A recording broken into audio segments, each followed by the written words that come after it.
Good morning students. आज भी हम स्पर्श भाग 1 से काव्यखंड पढ़ेंगे। इससे पहले भी हमने अपनी पिछली कक्षा में स्पर्श भाग 1 में काव्यखंड ही पढ़ा था, जिसमें हमने रायदास लिखित पद के बारे में पढ़ा था कि रायदास जी अपने पद के माध्यम से हमें क्या शिक्षा देना चाहा है।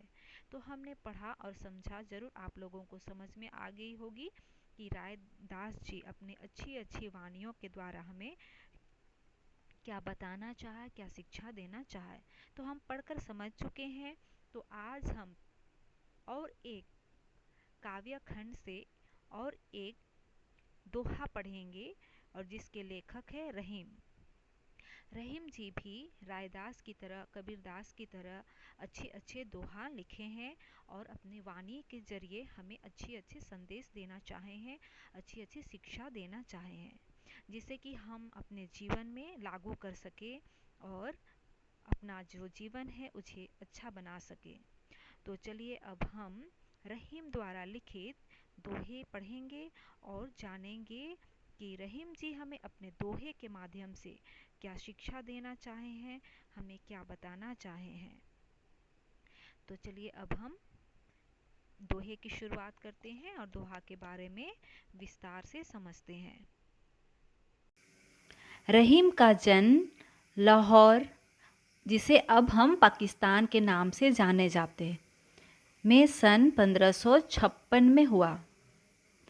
इनका पूरा नाम अब्दुल रहीम खान खन्ना था। रहीम अरबी, फारसी, संस्कृत और हिंदी के अच्छे जानकार थे। इनकी नीतिपरक उक्तियों पर संस्कृत कवियों की स्पष्ट छाप परिलक्षित होती है।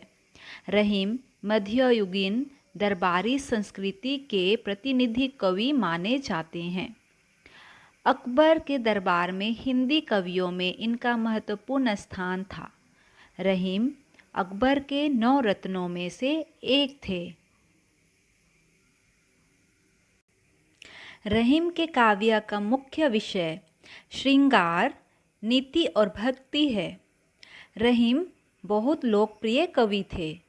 इनके दोहे सर्वसाधारण को आसानी से याद हो जाते हैं। इनके नीतिपरक दोहे ज़्यादा प्रचलित है। इनमें दैनिक जीवन के दृष्टांत देखकर कवि ने उन्हें सहज, सरल और बोधगम्य बना दिया है। रहीम को अवधी और ब्रज दोनों भाषाओं पर समान अधिकार था। इन्होंने अपने काव्य में प्रभावपूर्ण भाषा का प्रयोग किया है। रहीम की प्रमुख कृतियां हैं रहीम सतसई, श्रृंगार सतसई, मदनाष्टक, रास पंचध्यायी, रहीम रत्नावली, 12वें, भाषिक, वेद वर्णन। ये सभी कृतियां रहीम ग्रंथावली में समाहित है। प्रस्तुत पाठ में रहीम के नीतिपरक दोहे दिए गए हैं। ये दोहे जहां एक और पाठक को और औरों के साथ कैसा बर्ताव करना चाहिए इसकी शिक्षा देते हैं, वही मानव मात्र को करणीय और अकरणीय आचरण की भी नसीहत देते हैं। इन्हें एक बार पढ़ लेने के बाद भूल पाना संभव नहीं है और उन स्थितियों का सामना होते इनका याद आना लाजमी है जिनका इनमें चित्रण है। अब हम रहीम लिखित दोहे की शुरुआत करते हैं। रहीमन धागा प्रेम का, मत तोड़ो चटकाए, टूटे से फिर ना मिले, मिले गांठ परी जाए। रहीमन धागा प्रेम का, मत तोड़ो चटकाए, टूटे से फिर ना मिले, मिले गांठ परी जाए। प्रस्तुत पंक्ति के माध्यम से कवि रहीम जी हमें यही बताना चाहते हैं कि प्रेम रूपी धागा अगर एक बार टूट जाता है तो दोबारा नहीं जुड़ता। जबरदस्ती धागे को जोड़ भी दिया जाए तो पहले की तरह सामान्य नहीं रह जाता, उसमें गांठ पड़ जाता है। हम देखते हैं कि कोई भी धागा या कोई भी रस्सी कुछ भी हो, जो एक बार टूट जाता है फिर वो जुड़ता है, पर पहले की तरह नहीं होता है, उसमें गांठ पड़ जाता है।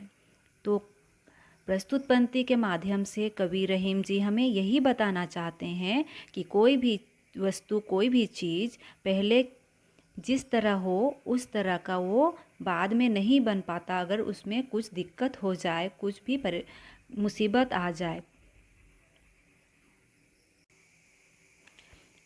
दूसरा पंक्ति में हम देखेंगे, रहीमन निज मन की विथा मन ही राखो गोय, सुनी इठलाई है लोग सब बाटी न लय है कोय।